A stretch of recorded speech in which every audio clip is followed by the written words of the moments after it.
গেছে, মানে কি বলবো, মানে কিছুই পছন্দ হচ্ছে না, বলতে যে কিচ্ছু পছন্দ হচ্ছে না, এত পরিমাণ কসমোবাজারে ভিড় যে কি বলবো। আর এইদিকে আমি শার্টও দেখছিলাম, টি শার্ট গুলোও দেখছিলাম, বাট আমার কিছুই পছন্দ হচ্ছিল না। তো এই ভিডিওটাতে একটা রিলসও বানিয়েছি, তো তোমরা চাইলে দেখে নিতে পারো।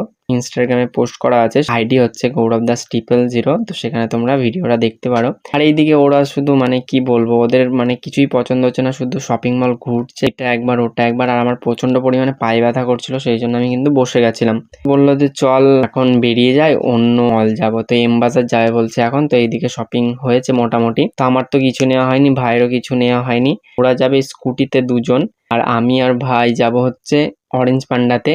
আর বাইরে প্রচন্ড রোদ। এই দেখো চলে এসেছি এম বাজার। তো এম বাজারে ঢুকলাম, এম বাজারে ঢোকার পর সেরকম কিছুই পছন্দ হয়নি। ভাই বলছে যে এই ছাতাটা পছন্দ হলো ওর, তো এই ছাতাটা কেমন লাগছে অবশ্যই বলো। ছাতাটা নেওয়ার কারণ হচ্ছে কি, 3-4 জন তো আঁটবে এই